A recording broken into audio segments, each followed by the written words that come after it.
Hello, hello, hello. Cooking Fresh with Roxanne. I have been asked so many times over and over again to do this, so today we're going to do it. It's called a Spatchcock Chicken. Kazoon type, right? Okay, what does that mean? Let's go over here. This big guy here, he's starting out as a whole chicken. What I'm going to do is I'm basically going to cut most of his spine out of him. And I'm going to butterfly him out. So that way, he's going to be spread out on this cookie sheet. And that's going to provide me with a way to cook it faster. I'm going to be taking the skin and I'm going to be separating it from the flesh. And we're going to be dressing it up with a little, we'll explain that in a minute. But anyway, let's get started with the spatchcock technique. Now for that, I use the same knife every time because it's sharp as heck. And I use this particular pair of scissors because they can be taken apart and put in the dishwasher to wash. Chicken can be nasty. Okay, so now the whole point of the exercise is to start with the top part of the spine. That's this part right here. Start with your scissors. Careful with your hands. And you begin cutting along the right hand side of his little spine there. Hope this isn't making me grossed out. Then we're going to do the same with the other side. I get that about up to here. And I pull that thing out. Oh. Okay. Now what I do, it's got a hole in his back.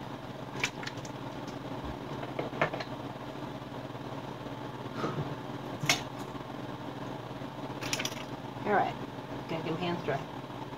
Gotta get traction here. Oops, don't do that. That could hurt.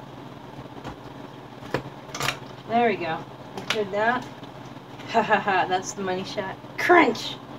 Gotcha. Alright. Clean a little bit of that out. Now, there he is. He's going to be splayed out, breast side up. Whew, there we go. Got some nasty put off to the side. Constantly rinsing my hands. I have a towel dedicated just to chicken when I'm doing chicken. And I will dry my hands with it, and when I'm done, into the bucket goes to wash. Now, in here, we have a very large clove of garlic. I say that's about 2 teaspoons of garlic, 2 teaspoons of chopped garlic, about a half a teaspoon fresh sage. I put a half a teaspoon of dry crunch. These are all from my garden except for the garlic. Rosemary, and a good teaspoon to teaspoon and a half of fresh lemon, thyme, and a little pinch of some dry oregano from the garden, probably half a teaspoon. Now you take that and take about a tablespoon of plant-based butter. Okay, Roxanne. And about a tablespoon, maybe a tablespoon and a half of regular butter. Stick it in there. You want to mix that stuff up. Okay? Not that. Cooking live. Anything could happen. There's also a teaspoon of salt in here, and half a teaspoon of black pepper. I'm going to squish all that up and add a teaspoon of lemon. Yeah, I eyeball it. I've been doing this forever. I started cooking when I was 5 years old. Mom and Dad were so impressed, they got me this little stool that I could stand on so I could cook stove side. First meal I ever cooked. Scrambled eggs, toast, and coffee. I wasn't drinking the coffee, I was only 5. I gave that to my nanny.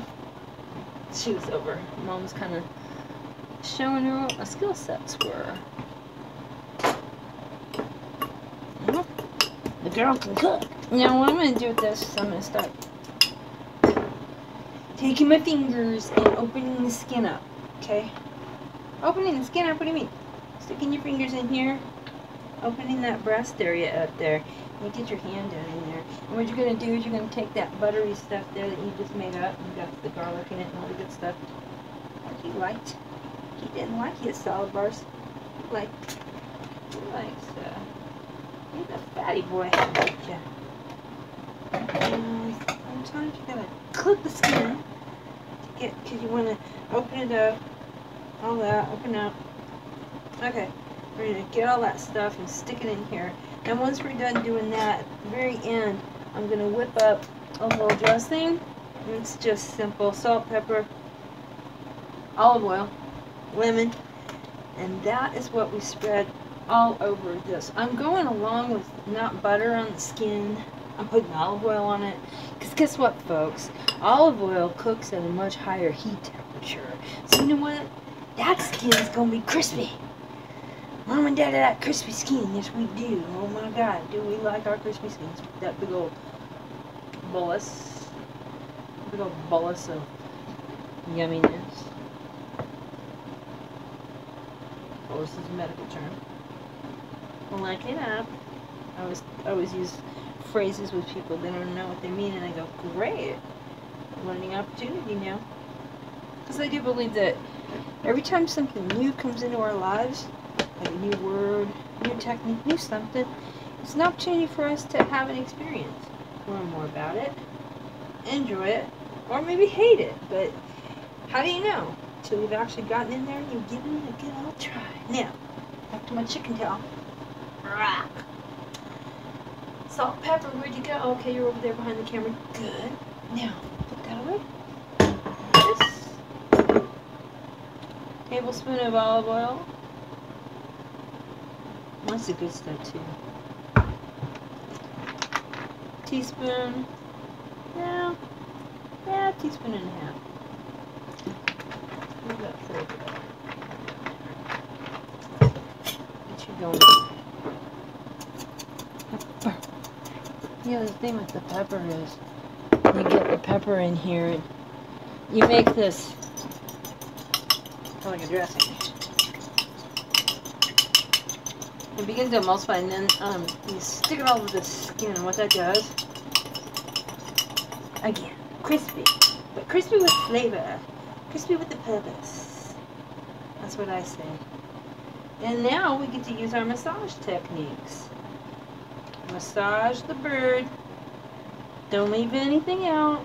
Get his little feet. This is all going to be on the outside.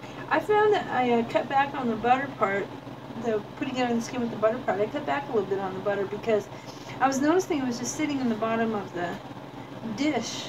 Not really getting eaten that much. So I realized if I cut back a little bit on the butter and actually use olive oil on the external of the skin, I'm going to save money. Not going to waste much butter. Now, this is going to be going into an oven that is 400 degrees. It's been 400 degrees for 15 minutes now. Bad boy here. He's going to bake at 400 for roughly 45 minutes to an hour. What you do, of course, you have to do this. This is not, like I'm not asking, I'm telling. You must use a meat thermometer. Now, I want him at least 155. Okay? At least. Maybe even 160. Okay. Now we're going to bake this. And I'll come back and show you the finished product. Thank you so much. Cooking Fresh with Roxanne.